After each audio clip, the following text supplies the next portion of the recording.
next group of women to come to the stage. Heather Baker, Executive Director. She's a TPS Student Intervention, the Executive Director of that. We want to ask her to come up. Erika White, she's a health and wellness advocate, and Jada Barnett, a community health worker. Those are my versions of their titles. I tried to simplify things for myself personally, but I'm going to ask them to give a little bit more detail about who they are, but I also want them to give their elevator pitch, so about 30 seconds or so, to let everyone know a little bit about yourself. So Heather, I'll begin with you. Okay, good afternoon, good people. So happy to be in the room with a beautiful set of folks. I've enjoyed speaking to everybody and kind of mingling around. Heather Baker, Executive Director of Community Engagement and Student Supports, and that title has recently changed from what was in the program. But all it means, because I'm not all about the titles, and I think it was Ms. Dinah said that we get all wrapped up in these titles, is that I get to do what I love to do, which is connecting our students and our families to resources in our community, being an advocate and a voice for those people who always don't have a voice, or for advocate for those folks who don't know how to advocate for themselves sometimes, right? Every parent did not have a positive experience in school. Sometimes some of our parents don't want to ever step foot into a school building again. And that's not necessarily a knock on TPS or saying that TPS is a horrible place to be. They just hate school.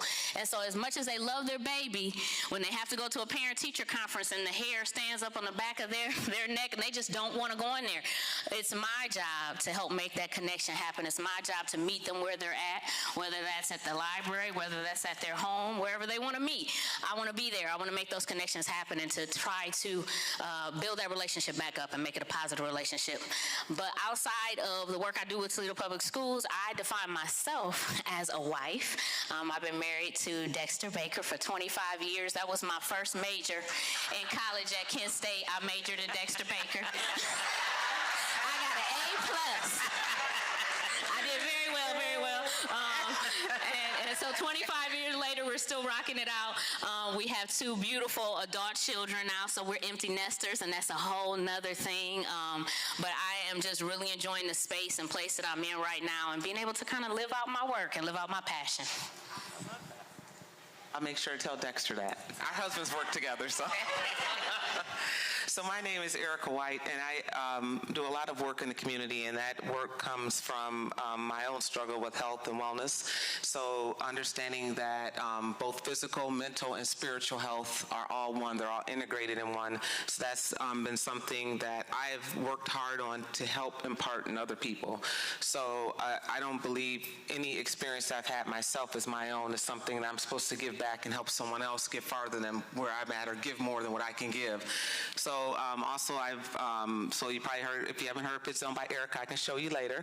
I also, for 5 years on Channel 13, I did Ask the Expert, where people came in and asked questions, had a lot of fun with that. That was a big blessing. And so why I'm here today is talking also, and I'll talk a little about, I'm running for Ohio State Rep. Thank you, I appreciate that. Continue to represent people, so the people that put the room together today, the people downstairs checking your books are out in and out, are also my members. I represent them as the president of my union, so I negotiate their contracts. So fighting for people every day and being their voice and using my voice to be their voice, not using my position or who I am, but actually being that voice is what I do already. So today I'm here as a mom. I do have 2 children, and my youngest is my daughter, who is totally different from my son, and that's because my son was recently fully diagnosed with a mental health issue. And so I'm going to come from a different aspect of what that's like as being a parent who knew nothing about mental health and had to learn it by the process of what our family has went through. Awesome. Good afternoon, everyone. First of all, thank you all for staying for the second half. Again, my name is Jada Barnett. I am a community health worker with the Healthy Start program. We are located in the health department, and just like these other ladies, advocacy. So what I do is help families, men, women, children, and babies get connected with resources that they may need, helping them with advocacy, helping them be that bridge and gap between them, their needs, and their medical team. And we're understanding what the doctors are telling them, how the importance of having primary care physicians, so we in our Black community especially can stop using the ER and the urgent care as our primary care source. So getting them connected with those services and things. I as well am here as a mother. I've been married for 22 years and the mother of 4. My oldest and my youngest are 18 years apart. Don't judge me. My oldest will be 32 on Monday, and my youngest is 13. So I have the pleasure of just being here and honored and grateful to being part of this panel. See, and here I am thinking you were 35. Look at that. All right. Well, Heather, I definitely want to start with you here. Reading a little bit about you, you talk about your career focus being supporting youth who are experiencing homelessness, and then again, that word that we've talked about the last time, right, trauma, Yes. and those informed practices. And you talked about meeting these students where they are. Can you be a little bit more specific of what that looks like? What have you implemented, especially within TPS, to meet these students where they are? Wow, 25 years later, been with an educator for 25 years, so started off teaching. I had actually one of Miss Jada's daughters at Robinson when I was a dean there, so been a long time in the field of education, and have implemented a lot of things over the years, but trauma-informed care has been one of my biggest fights. Okay. Because I think it was, again, Diana that mentioned earlier, a lot of people just don't know what that is. That's recently become a buzzword in the field of education. So now I feel like in the district we're at a great place where, because I've been beating a drum, and every August we will have a huge training on trauma-informed care, implementing trauma-informed practices, being trauma responsive. What does all that mean and what does it all look like? So after, I would say this is our 5th year, and after so many years of doing that, we did not pay anybody to come because I didn't have a budget for that. So we would just open it up, and not only open it up to TPS teachers and administrators, but we work really closely with children's services and invite those people out, as many other community partners as we could. We would on average get somewhere around 200-300 people, which for a district of 23,000, that's not a lot, but I would be happy to have them there, and would have amazing people come out, like Anthony President. If you've never worked with Presidential Consultants, does great work around trauma-informed care and will come out and train your staff. Great. So been fighting that fight for some time, but we did not mandate it. It was not something that they said we had to do. And I'm like, we have to do this, you all. This has to be mandated. We have to make it absolutely, every teacher has to have this training. And I would have teachers that would be leaving in tears. Why don't we have this everywhere? Why aren't we all being mandated? So we've been fighting that fight, and finally we are where we need to be. Finally, we're going to start pushing that out. So Presidential Consultants has put together 42 what I call little snippets. So some of the classes that you'll take will be 15 minutes. Some will be an hour and a half. So big trainings, little trainings. So it's kind of like a buffet, recognizing toxic stress in teachers and each other, right, as educators, because we're carrying that as adults too, recognizing it in our students. And then I felt like in the district we were where we needed to be as far as recognizing it, but then what do? Right? I see it, and I don't always know what to do. I remember one of my first teaching assignments was in 3rd grade, and it was the cutest little boy, I think they call it strawberry blonde, and eyelashes so long and cutie pie, green eyes. Every day this little guy would come in and cry. First day. I mean, as soon as he gets it, he's crying, and he's up on the desk, he's crying. As a mother, my instinct is to go over and I want to hug him. As soon as I would touch him, he'd freeze up, tighten up in a further ball, crawl further up under the desk. I didn't know what to do. Now, this is 20 plus years ago. So this was before we were even doing IEPs and understanding special education at the level we understand it now. This young man couldn't read. He just had struggles all over the place. Probably now looking back, had some type of abuse, some type of, he did not want to be touched, especially in this state. So I'm aging myself here. We had coat closets back then. So we came up with the strategy, he and I, that he could have the first half an hour of the day in a coat closet. He wanted to be in there by himself, have a minute to center himself alone. He didn't want me in there. And after he got himself together, he'd come back out and we could start the day, right? Now, that's a strategy. Not necessarily what I would say would be a safe strategy, strategy that I would tell a teacher to do today, but we made it through and we discussed that together. And even in the 3rd grade, he had a voice in what he felt he needed, and he was able to explain that to me, and we worked it out together. So what we're teaching our teachers now, have that conversation, have that relationship. So building that platform where we're able to put that as part of our professional development, where now our teachers can go in and pick and choose and select, and we're going to mandate so many of those trainings. I feel like that was a battle, a well-fought and earned battle, and I'm excited about it because I know we need it. I know we all need it. Also, putting in platforms for our homeless families, our foster families. I'm the homeless liaison and foster liaison for our district. I don't know if you all remember, about 3 years ago, Toledo Public Schools had one of the largest count of homeless students in the state of Ohio. So we were beating out Columbus, we were beating out Cleveland, and it wasn't so much that we had so many more homeless students than they had, we just were doing a better job of identifying them, and that was because we lost our grant. And we had so many. I have to give it to Toledo. Toledo rocks. I'm not even originally from Toledo, but I love the fact that every time we put a call out in the city of Toledo, our community steps up. And when we said we lost that grant, we got 5,000 filled book bags filled with school supplies. We didn't even have 5,000 homeless students, and tons of other support. And so what that taught me to do is to build those connections with community partners, to understand how strong partnerships are and how they make you stronger. So because of that, I've been able to build really key strategic relationships that have carried us so far and filled in gaps that I didn't even know we had. So that's been amazing too. So really just working it out together. Erika, I would love to move on with you and thinking about students and young people in that, and one thing you talk about is being an action advocate, which I think is so amazing. And you're advocating for your adult child who had a mental health diagnosis at a young age of 7. What was that like, learning or watching what your child was going through at that young age? Talk a little bit about that. I would say that, like any parent who's trying to, when you are pregnant, a lot of us, we have ideas or thoughts of what we're going to do better or what our children are going to be like, and as you watch them. But as my son, I've had to, the biggest thing is to stop trying to save him and start learning to accept him.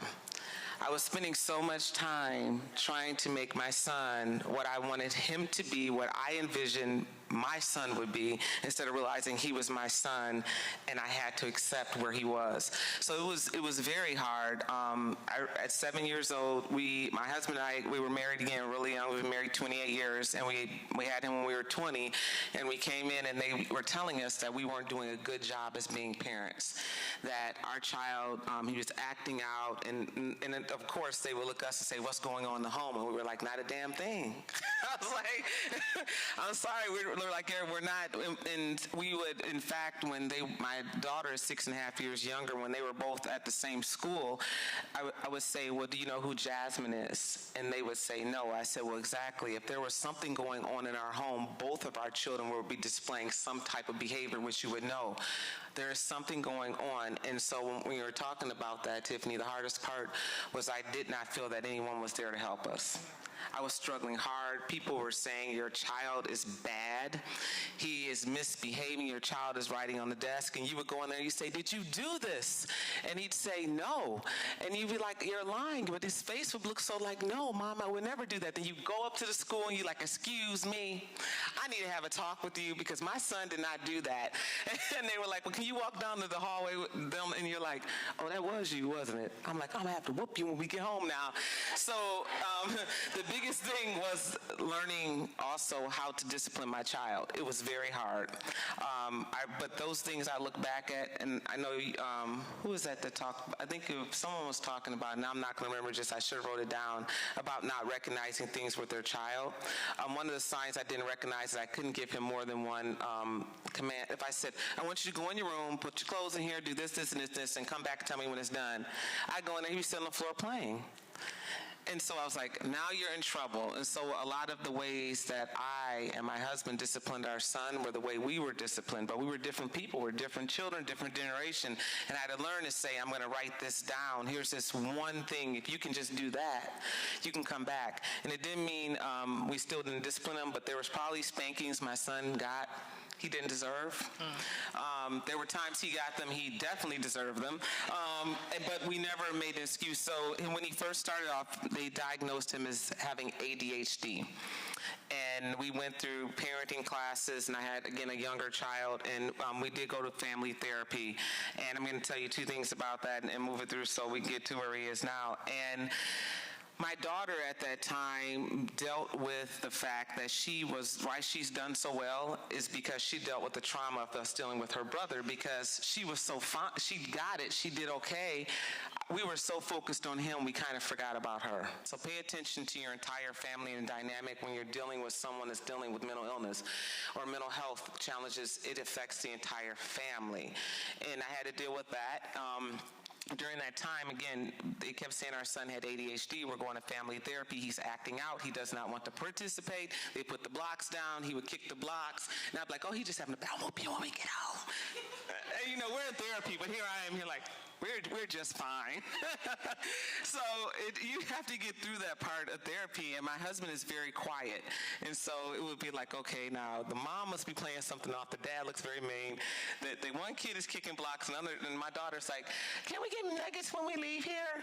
So I look back at that, and it's funny, but there's parts of that weren't. And one was I didn't know the difference between a psychologist and a psychiatrist. Didn't understand it at all. I didn't understand when we went to one doctor and he wouldn't see us because we didn't agree that my son needed medicine because he hallucinated. And that is one of the hardest things for me is there were patches in and we put it on my son and he was acting up. And I said, I'm going to leave it on you longer today because you know what? You're just not calming down. And he said he saw SpongeBob's eyes popping out of the bedspread and things were, and we were like, he's hallucinating. So we were like, look, you're giving him the wrong medication, and this is going to lead to something I'm going to share. So I couldn't figure this out. We go along. My son, he would not listen, and I'll tell you something. The thing that angers me the most about mental health is they only associate it with mass shootings. People that deal with mental health, you know what they want to do? They want to get some weed or get some drink. You know why? They want to stop the voices in their heads. They want to calm what's going on. They don't want to go get a gun because most of them don't have enough money to get a gun or that. They want to make themselves feel good. And so it's very hard for me, sorry. This is hard. Sorry. Someone's going to do that. And I ugly cry too, so hold on. So, and I'm just hoping I help another parent. So we struggled hard. My son ended up going to prison because I did not know that after you got so many misdemeanors, they turn into felonies. So he went over to Toledo Hospital one night, and he wandered through the restricted area that they bussed him into. And they let him in, and they said he burglarized the hospital. And I said, how can you burglarize a hospital? That is like impossible. So it's so good to hear from a magistrate that understands that, because at that time we kept going through. And I'm going to give props to Judge Ian English. He helped our family a lot. To understand the process. We had an attorney that helped, but think about this. We had the resources to get my son the help. There are a lot of kids, thank you, that do not have that, and that's not the reason why I'm running. So we got to that, and my son went to prison. And he was down at right down the street, Marion. And I remember he was there, and we would go see him, and he said, I'm going to make a shank so I can get home because I want to be closer to you guys. And we were like, no, don't do that. And you have to understand, dealing with someone that has ADHD, which we're trying to figure out what's really going on, in their mind, once they have it made up, it's like talking to that wall. He's like, oh no, I'm going to make the shank. So he went and made the shank, got himself made in Lancaster. I told him it was a bad idea, but I'm trying to deal with my feelings and my anger, and I can't get this kid to do right. And we're just talking about that, and you're just like, why? So he ended up going to prison. And when he got out, we had to deal then with his mental illness never being treated. He moved from only having to do possibly 3 to 6 months to doing 2 full years. We had to keep calling. We called the warden. We're constantly in and out of solitary confinement, which we know does nothing for someone dealing with mental health. Calling all the time saying, where is he at? So when he came home, it was very hard for him to get a job. So once you have mental health issues and you've been to jail, here's the next part. At that time, it was very hard to get a job. You're trying to tell an adult now that something's wrong with you, where the whole time through your life you dealt with the trauma of your parents telling you something's wrong with you, and you got to take medication. So he's very much, even now, trying to get him to take his medication. So he did get diagnosed, and let me tell you how that happened. Remember I told you we kept saying, you keep giving these medications, it's not helping? After he got home from prison, he had a mental mental breakdown. And I remember our family just crying. We didn't know what's going on. My daughter was home at the time with us, and she said she heard heard a bird on the porch saying, cuckoo, cuckoo. And she said she woke up and she said, that's just crazy ass JJ. She laid back down. She didn't come get anybody else because our family's been dealing with this for so long, and we couldn't figure out what was going on. He was having a mental health break. And thank you. Sorry, my dad. And from that mental health break, we put our son in the car, and Sonia asked me to share this, so I hope we were driving, and he said, he would start having these headaches, and he would say things that weren't, in his reality, they were real. For us, it wasn't. And he said, Mom and Dad, he said, how do I know if I'm in a coma? And I said, why is he asking this? Why is he asking that? He said, because I think my body's on a spaceship and I'm here and I'm dead. I think I have to get back to my body. And we went in, and so that goes to one of the questions you asked. When we went to get help, they saw my son, and I went sitting across from the person at the center we went to, and he says, Mom, I feel me. I can't feel. Do you feel me, Mom? I can't feel my pulse. And I said, Ma'am, he can't feel his pulse. Do you know what happens when people think they're dead? They hurt their families or they hurt themselves. She said, take him home.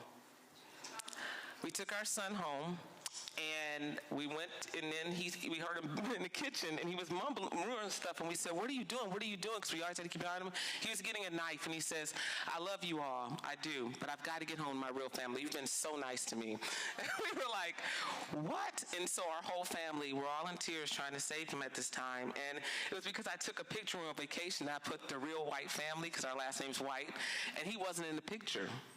So he assumed in this picture in his mind that he was in the wrong family because the one picture, because he was at jail at that time, he wasn't in. So we took him finally to St. Charles, and it's still, if you have an adult child, trying to have them admitted for mental health is they just push back and push back. So we said, ask him this question. I can't remember what question we said. And I said, if you ask him this, you'll see. Just please ask him that. We had started at 6:30 in the morning. They did not admit him till that evening, and they kept him for 2 weeks for someone they told me. And then we found out that my son never had ADHD. They do not diagnose children with ADHD. He was bipolar or mild schizophrenia. So the whole time, we were not treating someone with ADHD, nor did we know what we were doing, and he had been to prison and all that. And so it was very hard. And so it's not been a pretty story. And when I say that, I had to stop trying to save him. Even to this day, I am raising someone that is 28 with the mentality of someone that's 16. Yeah, but he's very smart. Do not think people with mental health are. He's highly intelligent, and he knows he does not like meds. So I look at some of the things, the trauma I've caused in him, because he doesn't want to take his meds. So if I can share that story with anybody, when it comes to diagnosis and understanding, know that you're going to make some mistakes, but keep fighting for your child. But you can't save them. When you do that, you're putting your own thoughts of what you want that child to be, what you dreamt they could be, instead of accepting where they are. And that's the best thing you can do as a parent.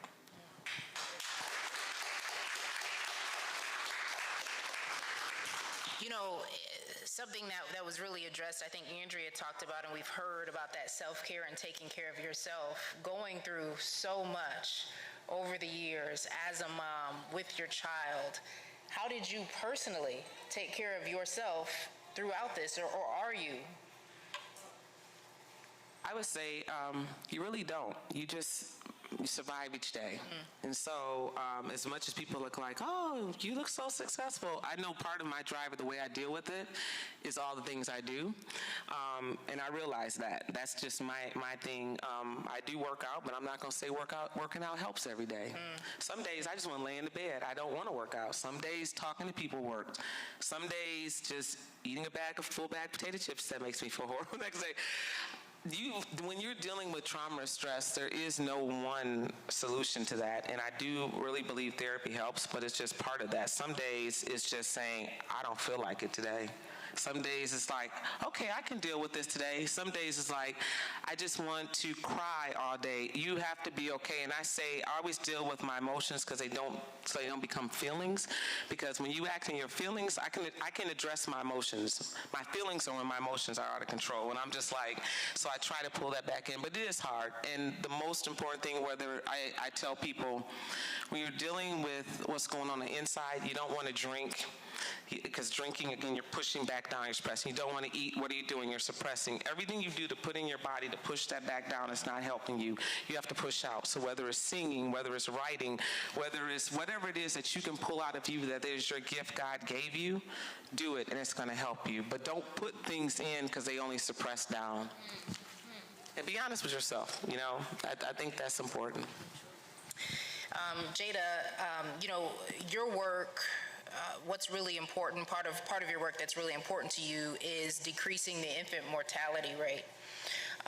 Can you talk a little bit about Black women and some of the issues they specifically face in childbearing and how this might affect their mental health? Yes, well, I know our speaker touched on a lot of the points earlier with the systematic racism. The social determinants of health based on racism is a huge one. Just women really not knowing, like once they find out they're pregnant or whatever, not being able to even get an appointment right away. Until they're further along, they may take a home test or something like that, and it comes up positive. But then when they try to schedule an appointment, they're not getting appointments till they're almost in their second trimesters. And then some women, especially if it's an unplanned pregnancy, whatever, they're still going through that thought process of not knowing that they're pregnant, whatever their situation is at that time, financially, emotionally, spiritually, mentally, or whatever, deciding if they even want to go through with that pregnancy, what they're going to do. So we find that a lot of our women are not going to the doctor, not seeking care right away. The living in that fight or flight. A lot of times the families that we encounter live in that situation. We have low-income families and things, and they're dealing with a bunch of other things. If you are worried about where you're going to lay your head at night, or where your next meal is coming from, the last thing you're worried about is going to the pharmacy, getting that prenatal pill, or making it to that appointment or what have you. And then on the flip side of that, once that gets going, when you do decide you're going to move forward and you're trying to get connected with health services and things like that, a lot of times it's the frontline people that you encounter before you even get to the doctor. It is picking up that phone to even make an appointment, that scheduler, and how you're being treated and perceived just by the phone. Or you're showing up. A lot of our families that we deal with have transportation issues and things like that. They don't have the means to. This may not be their first pregnancy, and therefore they have other children, no transportation, so they rely on the Medicaid cap. Well, guess what? If you don't got car seats for all them kids to transport to them appointments, then you can't go. And so therefore then you are missing those appointments and things like that. And then what ends up happening too is it becomes patient blame. Well, how come you're not coming to your appointments? What's going on? How come you can't make it here? Do you know how important it is? That unborn child and you getting care and things like that, but you have 1,001 other things that you're thinking about right now. Other than that, it's not that you don't care. It's not that, you're not trying to seek the services and everything like that, but there's so many roadblocks and stressors and everything that have been put in the pathways that sometimes those decisions that people who are not in your situation, they don't even think twice about it. It's not a thought process to them. And it's more matter of fact, like, what do you mean you can't? What do you mean you can't go to the doctor? What do you mean you can't find it? What do you mean you can't? And it's just not that easy. And for me, with this work, I got into it because of my own infant mortality situation myself. Like I said, my 13-year-old now, I had her at 22 weeks. She was 0 pounds, 15 ounces, 10 inches long. She had a level 4 brain bleed on both sides of her brain and spent 4 months in the NICU. And I was on bed rest prior to having her, and this was 3 years after I lost a baby back in 2005, which in both situations, I was kind of blamed for what happened to my child. And in both situations as well, as far as the experience with your mental health, with the doctors, you are your own advocate. And sometimes being your own advocate has positive outcomes, and sometimes being your own advocate has negative outcomes. And in my situation, being an advocate and having that family support that I had resulted in negative results for me. For one, my youngest son, when I was pregnant with him, I was put on bed rest because the doctor said that I was not getting enough fluid in his lungs. The last month of pregnancy, you know, the lungs are developing, and I wasn't getting enough fluid, and so I was put on bed rest and things like that to make sure I was doing what I was supposed to be doing. My mother would come over and stay with me. My mother's a retired RN. She would come, she would stay with me all day while my husband was at work, making sure I was getting the water, the fluid, and everything. I was also having episodes where I was short of breath, passing out, some other things going on, ended up in the emergency room, what have you, going to the doctor, had an episode right in the doctor's office. Mind you, at this point in time, I wasn't even seeing my OB, I was seeing her assistant.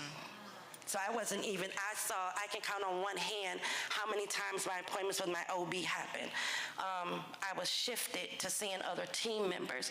And so when my concerns were episode that I was having, I had that episode right there in the office. And I said, I need a second, I need to see something's going on. And I was told, no, that's okay. There's nothing wrong with you. The doctors are trying to get you to 37 weeks. We're going to deliver your baby. Well, we all know 37 weeks is not full term. If there's nothing wrong, why can't I go my 40 weeks? And it was like, no, in about time you're able to see a specialist, we've already delivered your baby already. And so I ended up in the emergency room again after this and called again. There's something's not right. I would like to see someone else. They were like, no. So my mother ended up calling physician to see if I could get an appointment. Yes, you can get an appointment. You just need a referral from your insurance. Did that, called to get the OB at the time to send a referral over to the specialist. Again, the assistant called me back and says, the doctor sent over the referral, but they also sent your medical records over. She will not be delivering your baby because you went over and beyond and disrespected them by calling to make an appointment yourself. We told you that we would deliver your baby at 37 weeks. Mind you, I had been on bed rest for almost 2 months prior to this. I was 8.5 months pregnant, and my records were sent over to maternal fetal medicine, and that is who I had to see because my doctor at the time refused to deliver my baby because I asked for a second opinion. And I ended up losing that baby. Wow. So sorry. So, no, I'm sorry, take that back. That was my son. 3 years later, that baby I ended up losing. This was under a different OB, and I ended up on bed rest with that child. Thank God I made it. We were out of town, and I made it home, and I told my mom, something's wrong. I was at the church. Something's wrong. And got up. You know, we are a creature of habit. You know, like you said, we want to do everything. We're going to show up for work. We're going to do all of that. And so I got up for work one morning, getting ready. Something's not right. Something's not wrong. But I went ahead and I went to work anyway. And I waited until the doctor's office opened. I called them and I said, something's not right. I'm having some I'm having some fluid. Well, what is it? The color, doing all of those things. Well, you have a doctor's appointment tomorrow. We'll just see you then. Again, this is not the OB. This is the nurse. This is the scheduler telling me this. We'll see you tomorrow. You have an appointment. And I said, okay. Next morning, I went, myself, my husband, my mother went. It was an ultrasound. It was my very first ultrasound. And took me back, did the tech, you know, they check you with your stomach full, they check you empty, check you full. Did that, and the tech walked out the room. And she comes back in and she brings the other tech with her. And they're talking. They're not talking to us. They're talking amongst each other. Is something wrong? No, you're all right. You're okay. They walk out the room and they say, get dressed, but don't leave. We need you to go out in the lobby. Is there something wrong? Like, no, we'll talk to you in a moment. Get dressed, I'll go in the lobby. We're there probably an additional hour. After that, she calls me in her office and she said, the doctor wants to talk to you. I said, back there in your office? I can't. I get on the phone. It's not the doctor, it's the nurse. She says, I need you to leave there and go directly to Toledo Hospital. I said, my insurance don't cover Toledo Hospital. And she said, doesn't matter, we'll take care of that. I need you to go directly to Toledo Hospital. Don't go home, don't make any stops, go directly there. Why? Is there something wrong? What's going on? Well, nobody's telling me anything. We'll let you know when you get there. And I leave, and I go to the hospital. Tell me, go straight up to the labor and delivery. Don't make any stops. And I do that. I get there, my bed is already ready. Say, get undressed, put this on. A doctor comes in there. It's not my OB. I don't know who this is. Never met him, don't have a relationship with him at all. And he comes in, and I remember being in bed, a lot of it is blank. And I remember him on one side and my mother's on the other side, and he's talking over me and my husband. Mind you, we have been up into the doctor since 9 o'clock. It's probably 2 or 3 o'clock. I still don't know what's going on. But I'm in this hospital, and this doctor who I've never seen before in my life is talking to my mother, and she says, wait a minute, stop, don't talk to me. You talk to my daughter and her husband. We have been up in at doctor's appointment since 9 o'clock this morning, and no one has told them what is going on. So come to find out, I'm dilated to 4, so they need to do a DNC to try to stop my labor and delivery. It's not 100% sure, it's 50-50. So within an hour of me being there, I go and have that procedure done. I come back that morning, later on that night, I'm on the phone with my husband. Like I said, a lot of details between is blurred. I just remember talking on the phone to my husband, telling him good night, telling him to tell the kids good night, what have you. I'm in the room. I just remember it's kind of dark and it's kind of chilly. I'm getting ready to go to sleep, and all of a sudden I feel warmth. And I don't know what's going on, so I hit the nurse's button. The nurse comes in. I said, I don't feel right. And she goes, okay. I said, I feel wet. That's what I said. And she pulls back the cover. She looks at me. She covers me back up. She walks to the door. She goes, I'm sorry. I said, should I call my husband? She said, yes.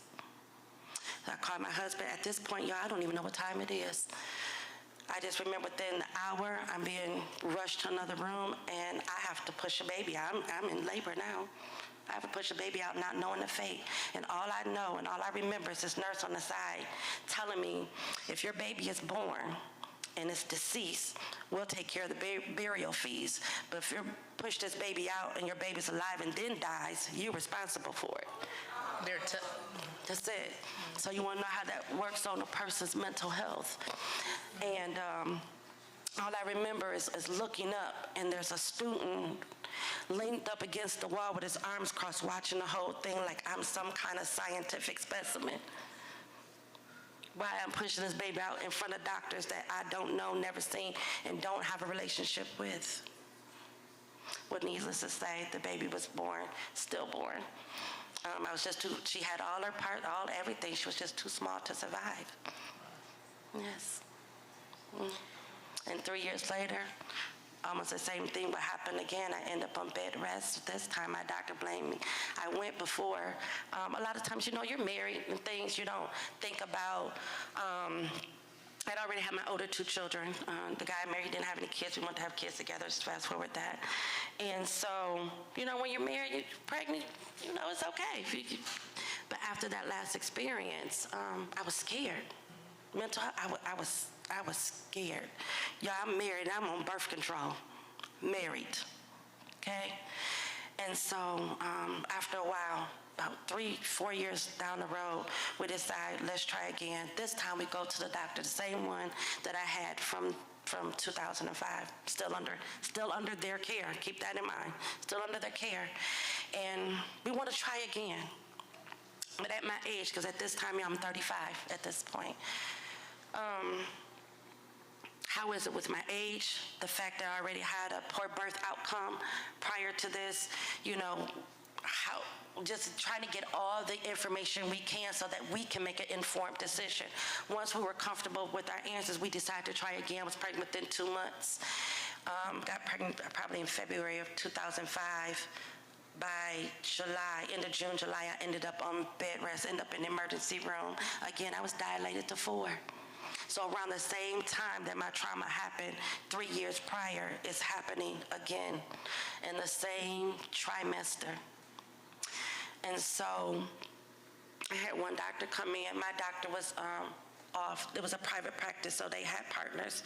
This doctor was on call, and she came in, and she said, your mental health, how you think right now, is going to help you survive and help you get through that. So I'm going to need you to think differently. I'm going to need you to, that positive thinking. So I started to feel better, because I was a mess. 10 minutes after she walked out, this doctor walked in, and he says, there's a little pill that I can give you that we can terminate this pregnancy right now because your baby won't survive. Let me show you the ultrasound. Let me bring it in here to you.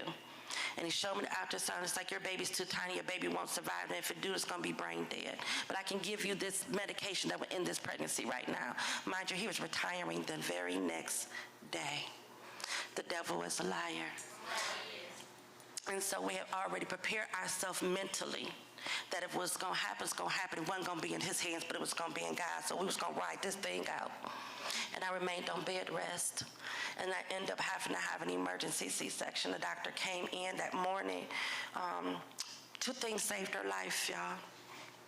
And I don't know if I'm over time, but just 30 more seconds. 2 things saved her life. I ended up that morning I wasn't feeling well. And I'm not a hooper, holler, cry, and I don't do all of that stuff. But I ended up having an ultrasound this particular morning, same day I delivered, I had an ultrasound. The ultrasound tech put on the forms I was further along than I was. That morning, for some reason, I wasn't feeling well, so I slept a lot. The doctor came in, was doing his rounds, said, I need to check you. I'm like, okay, I turned over, he checks. When he checks, he pulls out the umbilical cord laying in his hand. 30 seconds later, like a whirlwind, I went from being asleep to being rushed to the emergency room. My husband barely had time to even put a gown on to get in the room, and they had called the doctor from the NICU. Neurology, they're running me down the hallway. Again, guess what I hear on this side as we're running? If your baby survives, your baby may be brain dead. Your baby may not survive. If they do, they're going to be blind, deaf. They may have to wear the helmet. All these things is all I'm hearing. Not it's going to be okay. Not let's see. I'm not hearing any of that. I'm hearing what the worst case scenario outcomes are going to be. So I ended up having an emergency C-section. I'm on medication. I don't know what's going on. All I remember is the doctor coming and asking my husband, how far along did the tech say she was? And my husband said 20, I think it was 24 weeks or somewhere along that. They said, okay, she's not. She was 22 weeks, but she's out right now, so we're going to do everything we can. If they had known that I was only 22 weeks along at the time that the doctor came and checked me, they would have done absolutely nothing, because life is not viable at 22 weeks. Wouldn't have done nothing at all. But he had a different plan.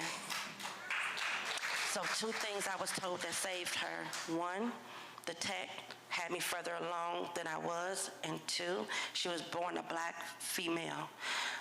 Black females have the highest rate in preemie babies. So, thank you. I want to thank you all for sharing your stories. I have to ask really quickly before I open up to questions, because I think it's good to get to the questions. I think we heard some powerful things. How did you deal with your own mental health through all of this? The healing process for you. I'm still healing. Family, my mom, she's a very strong person. She's here today. Thanks, Mom. It was hard because, like I've heard a lot of ladies here, a lot of self-blame. When I was with my last one, my daughter who survived now, she's 13 years old. Y'all, she's going to the 8th grade. So, a lot of guilt, especially around that too, because when I was on bed rest, mind you, when I told y'all to keep in mind that I was under the same doctor's care as I was in 2005 when I lost that baby. He came in and he said to me, how come you didn't tell me this again? This is another reason why it's hard and why we don't go to the doctor and why it does play on our mental psyche. He walked in doing one of his rounds and said, why didn't you tell me you had a DNC done back in 2005? I said, what do you mean? Why I didn't tell you? The one ordered it. I was under your care. He said, no, I didn't, and I was not your doctor. My mother said, yes, you were. I was there with them when you called while they were at the place and told her to go straight to the hospital. It was under your orders. And so he then also walks over to me and says to me at my bedside, as long as your mother is here, I would not walk in this room and I would not deliver your baby. So you want to cut off my support? I'm already traumatized in the hospital. My husband, new job, he working 12-hour shifts. Mind you, we have a daughter that is going off to college, so I'm in the hospital. I can't even help pack her to go away for school. It is all of it, and this is what you come in and tell me. And the next day, he comes in doing his rounds again, and he has to eat humble pie because he says, I am so sorry. I found your records. You had 2 sets. I found them in another drawer or cabinet or whatever. They keep their records. And I was your doctor. Yes, you were. To come in, and I'm advocating for myself, and I have a help system who's also advocating me.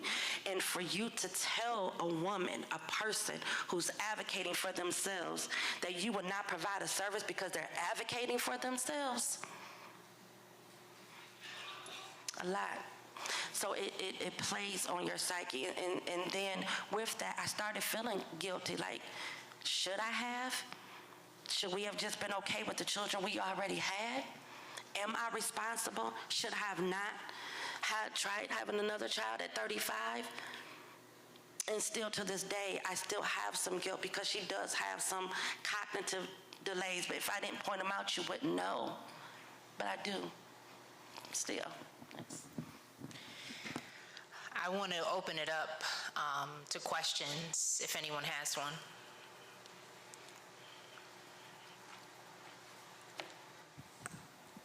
Thank you. I just adore all 3 of you. Can you tell me what this makes me so angry. What is the recourse, and is Diana on it? I'm just curious about accountability. I mean, like, I know that there's attention to this issue now, but this was 13 years ago. So was there recourse to this doctor? What would you, other than saying advocate for yourself or look at the risks when you do, what is your advice for other women, and what happened to that doctor? Well,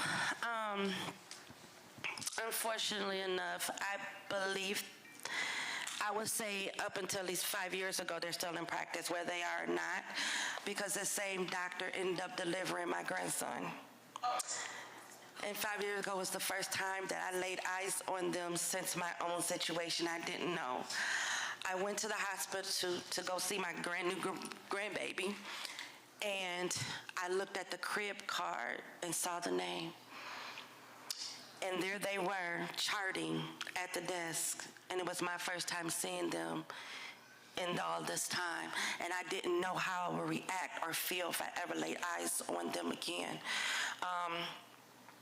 The last time I saw them for my own personal is I did go back to them for my 6-week postpartum, because at this time I didn't have another doctor to go to do that checkup. So I did follow through, with my postpartum, but then after that, I never went back to see them again. I myself, I did not seek counsel. I did not sue. It was so much trauma, and I was so hurt and I was so angry that I did not want to continue to keep telling the story and my experience over again, which is sad that we feel defeated in that way, that we cannot hold them accountable. And then I felt like in their position, their situation, that they had more power to fight me than I did to fight them. So I did not seek any counsel. I believe I did call the board, but that's as far as I went with it.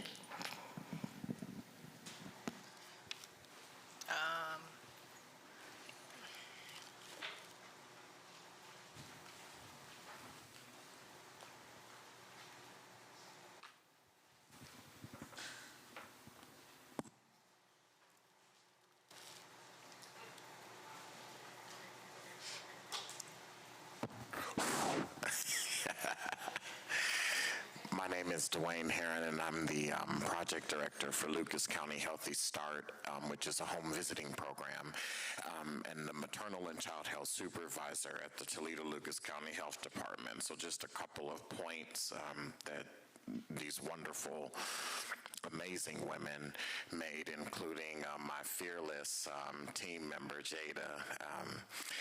Imagine these women's stories, and I know of all of you, and even many women in the room like Diana Patton, and the story of the beautiful keynote speaker, and all of these folks with resources. And infant mortality affects, these women are poor, they're Black, they're on Medicaid.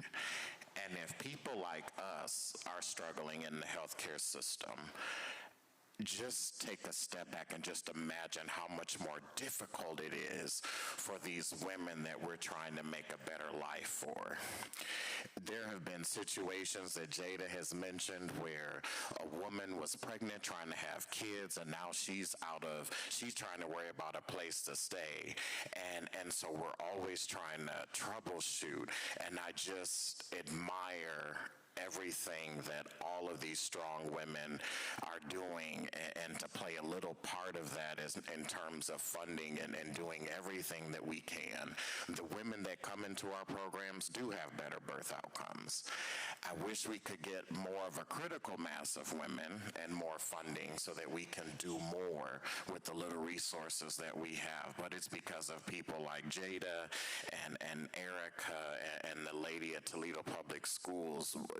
Your stories inspire me in the sense that those clients that come to us, they don't know all of this stuff about you. Like, I know everything about Jada, but how much more empowering is it in terms of your gifts and your ministry, that you can serve people because of how life has touched you with this subject that we call infant mortality. And so the data is horrible. Among Black women last year, the infant mortality rate in Lucas County for Black women was 20 per 1,000 babies, which is like 15 times more than like the national average of the regular rate. And we keep doing everything that we can, but it's so difficult. Like, these women are reporting bad experiences in the healthcare delivery system, and they're not going back for prenatal care. And then the worst part of my job is that those death certificates for a fetal death or an infant death comes across my desk, and then we have to make sense of it. And so I hope we do start addressing more of the racism in care and holding people more accountable, because that was an amazing question that she asked.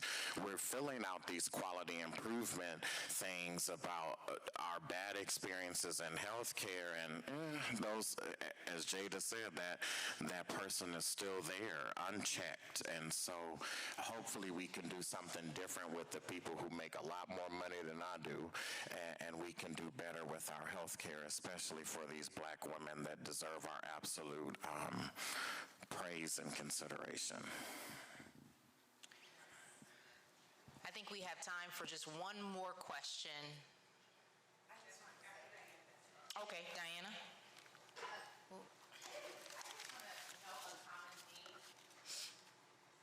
A common theme that I have recognized just in the afternoon with the panels, and thank you so much for your story. It was hard for me to listen to because I wanted to go, who is this person? Is kindness, care, and compassion that's lacking among people. We're tired because the work is hard, but I just think that just care, compassion is what that person lacked. Dignity and a regard for asking questions for your son. And just hearing the stories, this makes my heart ache. And of course, it makes me want to work harder. Thank you, Heather, for all the work that you've done, because I know it's been a battle. And I just want to say, I just hope we all leave here, because I feel like charged up and ready to continue to do I got to do extra yoga tomorrow because I'm going to go for a run after I leave here. But I just feel we all have to start taking care of ourselves, but then also too, like, really take care of yourself and then advocate in your roles. Every single one of us has opportunities to advocate in our roles, but can we pause a little bit and be kind and have empathy? Dwayne, how many times have I talked about that? For all these really highly acclaimed people with degrees and lawyers and doctors, I'm a PhD, I'm a doctor, da-da-da, but no one cares how much you know until they know how much you care. Maya Angelou. So I just want to say thank you, because I'm so impacted by every single one of your stories, and thank you so much for sharing them. I just want to add if you're moved by anyone's story here, anyone you heard, the one way we change things are resources. And I always say prayer works, resources provide. So you can pray, but you have to get involved with the resources. And resources are the way legislation is written. And legislation is written for the resources that people need. And not for people up here deciding, looking down. It has to be grassroots. So it's talking to people like Heather. What do you need in your school? What are you missing? Right. So the resources can come. Am I right? Because we can talk change, we can protest, we can march. So we have a community resource team that meets monthly, and I am always looking for new people to join this team. And we're not only talking about the resources that are needed in TPS, but any other organization or partner that joins on, we can exchange resources. We can learn from each other. We can build each other up, and it has been an amazing thing. And what we found out here, I'm thinking, I've got to put together a guide so the community knows what we have in TPS and how we can help, which does need to happen. But then I realized we don't even know what we have within TPS. We had a lot of teachers who would call and be like, I've got a kid that doesn't have clothes or doesn't have food. Where do we go? And I'm like, how did you not know that? I've got that. We've got that. So we had to internally fix that we didn't know we had the resources. So we definitely have that group. If you were interested in joining, hbaker@tps.org. Shoot me an email. I'll get you the dates out. We are doing some amazing things on building those resources and building each other up because it's needed. You are so right. Yes, that's the only way it's going to work, right? To ditto what you said, oh my God, cry my makeup off. Powerful. Today was so inspirational and so amazing. And this is how we win, right? By sharing our pain, sharing our stories. I didn't even get to break down any of my story, but that's okay because we'll have time for that. Come to the resource meeting. I'll tell a lot of stories there, but beautiful people, beautiful stories, and I was so inspired and so empowered. I'm with you. I'm not going to go running now, but I feel charged up. I feel charged up and ready to go, but I'm not going to go running. But yes, I'm ready to go. No, I love that. Yep, and just make sure if anyone here you talk to, Heather, thanks for that. It's important that the resources. So, and really making sure that they get to your community every single bit. So. And one more plug, just to piggyback off of these ladies up here, we also have organizations called gettingto1.org. You can go on there and sign up, and you will also get a variety of resources, everything that happen in our community, and we also meet monthly and quarterly as well, and it's open to everyone. Gettingto1.org. The word, gettingto1, the number one.org. Yep. And this fall, last time, because of Getting to One is part of ours, I'm the president of Healthy Lucas County CHIP. We sent out a health assessment, and we're talking about bringing back resources to your community. When you fill that out, it's got a $2 bill in there. I don't know what you can buy for $2 now, but it'll be green. There's a child assessment, adult assessment. When you send that back in, we take that data, and Dwayne works with me on that committee also, and we take that data and we break it down and we decide what is needed. And that includes safe routes to school. So people don't think about the way your kids walk to school has to be safer. That causes trauma. Do they go to school? You were just talking about that, Heather. So all those things. So when you see that survey, I know it's long, but it's a lot of information. And when it comes to black folk being part of clinical trials, black folk giving blood, black folk also filling out those surveys when we're at the most in need, you have to fill that out and get it back. We're not being nosy. We're not trying to take your house or find out if you got weed in your bedroom or whatever. The only thing we want to know is what is going on with health-wise so we can get the communities, those resources back to our community. All right, so we want to say thank you. Thank you so much to this panel, the previous panel. Thank you, Andrea, for your time. I hope you all have something that you can take away from today. I don't know about you, but I have a lot I can take away from today to help myself and to help other people. So we thank you. Sonia Quinn, she's just coming on up.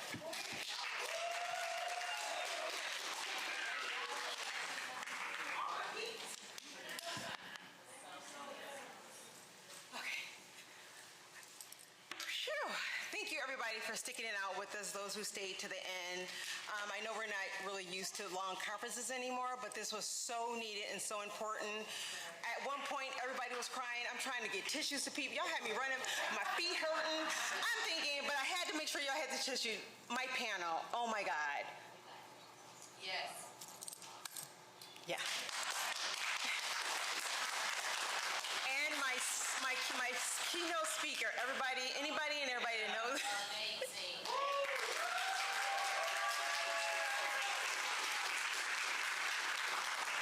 I've known her whole life, it seems like, and even though I'm not a mom, she made me a mom, and she also made me a grandma, which I am so proud of my baby that did his dance earlier. And thank you, Andrea, from the bottom of my heart. I'm not going to get emotional because this was just amazing. Everybody, thank you. Thank you, thank you, thank you. So I just want to show my appreciation, just a little token of our appreciation from NAMI, thanking my panel and my speaker for coming out. For my panel, thank you ladies so much. Thank you for coming out and just being a part, sharing your stories, because it's hard for us to be transparent. But to reach people, sometimes we have to be vulnerable, because we reach the people that need to hear it most. And everyone in this room knows our African American community needs this. And like Diana said, everybody comes to an event. So now what are we going to take away? What are we going to do when we walk out of those doors, get back in our cars, and go home to our lives? Are we going to keep pounding the pavement, making sure that our mothers and their mental health is taken care of? Or are we just going to go on about our everyday life?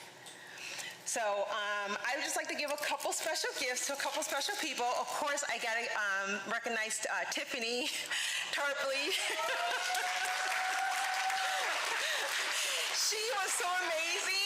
She tries to be shy, and she just joined our African American leadership at NAMI, and she has just been a godsend. So I just wanted to give you a small token and say thank you.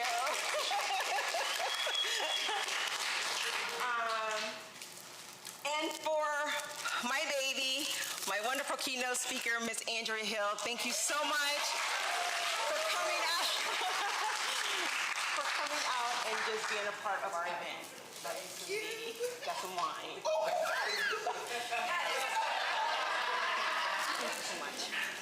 Okay, and this last one is really special to me, because without this person,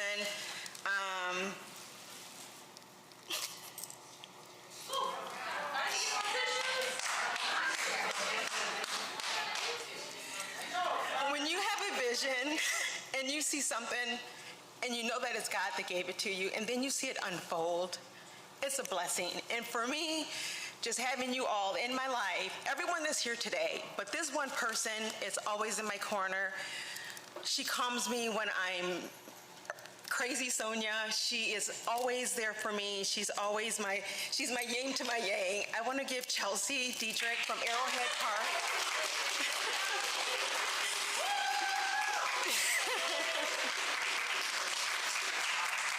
Just a small token because I know she's going to kill me afterwards, but she has always been in my corner 110%. So I just want to say thank you and acknowledge her in person.